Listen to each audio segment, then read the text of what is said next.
क्योंकि मैं इधर मेंबर पार्लियामेंट था ऑपोजिशन ना होने के बराबर। जो ऑपोजिशन के अंदर जो मेन आदमी था फजल रहमान, वो उसके साथ मिला हुआ था, वो 2 नंबर हमेशा से था, राइट।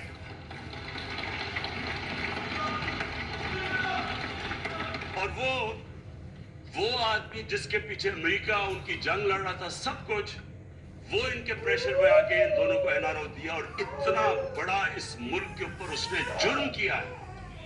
इन दोनों ने आके एनआरओ लेके दोनों हाथों से मुल्क लूटा। उसके बाद दोनों ने इस मुल्क के ऊपर 4 गुना ज्यादा कर्जा चढ़ाया। स्पीकर साहब,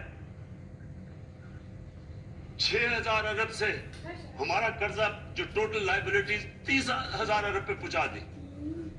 आज हमारे ऊपर क्या मसला है?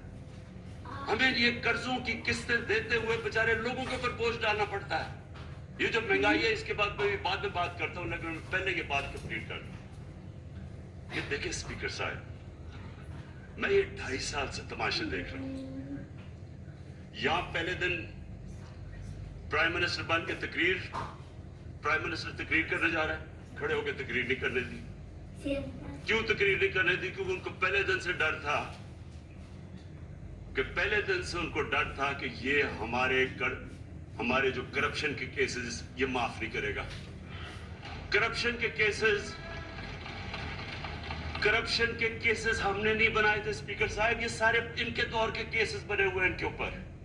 आपस में तो इनका मुख पुका था, अपना नैब का चेयरमैन आपस में मिलकर केसेस इनके बंद कर रहा है।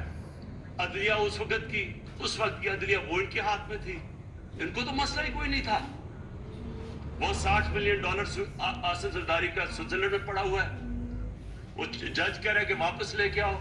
वो यूसुफ रजा गिलानी जो यहाँ से सेनेटर बना है, वो पाकिस्तान का $60 मिलियन पड़ा हुआ है स्विट्जरलैंड में, वो जज कह रहा है कि वापस लेके आओ। वो कहता नहीं जी मैं नहीं खत लिखता। भाई आपके बाप का पैसा था, पाकिस्तानी कौम का पैसा था, उसके ऊपर वो डिस्क्वालीफाई हो जाता है।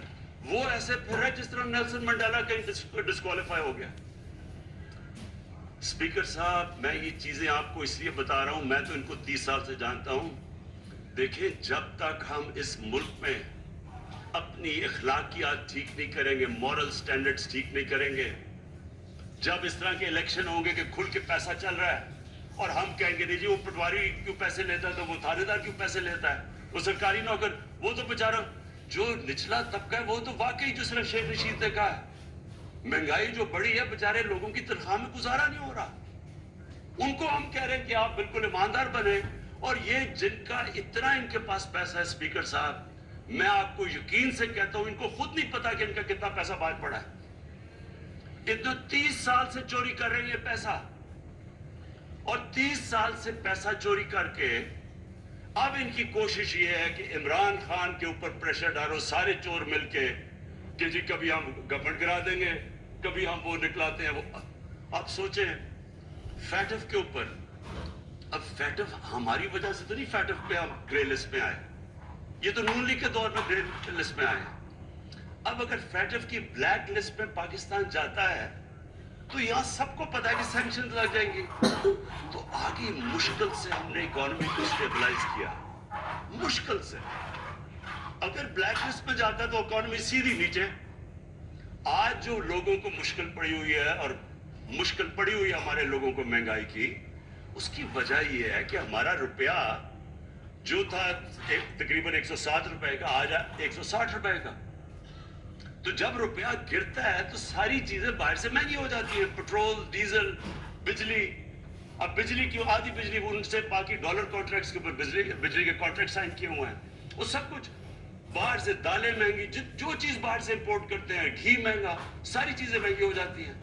तो ये सोच लें कि अगर हमारे ऊपर सैंक्शंस लग जाए, अगर हमारे ऊपर फैटफ की सैंक्शंस लग जाती, तो ये तो आप तो सोच ही नहीं सकते कि ये मुल्क पर क्या हाल होना था।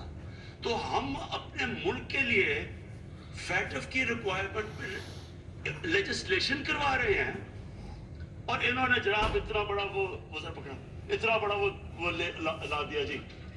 اتنا بڑا جی یہ 34 سکے چینج کر دیں نیب میں. اب نیب کا فیڈرل سے کیا تعلق ہے؟ انہوں نے سمجھا